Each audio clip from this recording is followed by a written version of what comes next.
what are the biggest challenges in terms of understanding the metrics around social media? Yeah, it's there's pretty much two separate issues. One issue is that social media plays a lot in the long tail. And long tail measurement, needless to say, is really, really hard because the smaller the audience is, the harder it is to actually be able to talk about it in a meaningful way. Now, what I think becomes sort of interesting here is that if I have, let's say, a blog that has about 10,000 visitors a month, okay, that's a pretty good number, and I want to compare that to another blog that has 20,000. Okay, that's twice as many. Now, if both of these two different blogs were to go to an agency and say, hey, buy me, I have 10,000 versus 20,000, most agencies would say, frankly, you're too small for me. I don't buy a site that has 20,000 people a month. I buy in the millions. So we believe that audience metrics for smaller social media sites, for smaller blogs, 10,000, 20,000 people, we shouldn't really care that much about unique audience. We should care about influence. We should care about how influential that person's voice is in the overall marketplace. And so here's sort of an analogy. An analogy would be if you think about Billy Beane, who's the sort of baseball guru. Now, a lot of people don't read his stuff. He being the GM of a team, he doesn't, he's not that widely circulated, but he knows an awful lot about baseball. But when he talks to a couple of key people, those key people talk to a lot of other people.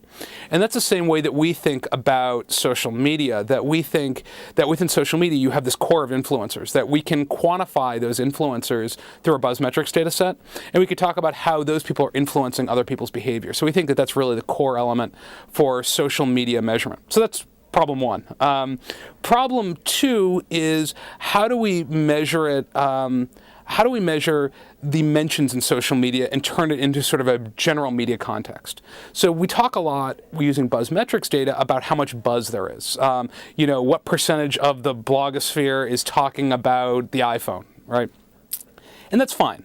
But if you're standing in the middle of a room and you say, how many people here have a blog and blog about things?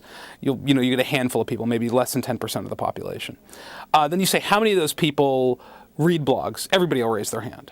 So at a certain point, you have to care, one, about the people who are doing the talking, the bloggers, but another part is knowing who's actually doing the listening, who's out there reading the blogs.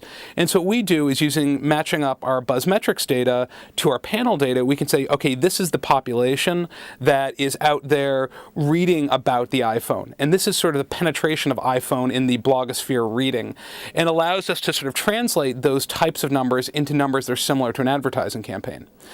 We could produce the number of GRPs that are produced by social media, the number of its demographic reach, things like that, in a very similar way that you would think about advertising campaign measurement. Is this new, or is there new permutations to it, or? This is actually the newest. Service that we're sort of rolling out as part of the BuzzMetrics data set. This is sort of a rebirth of what we used to call BuzzReach, and we're now creatively calling it BuzzReach 2.0.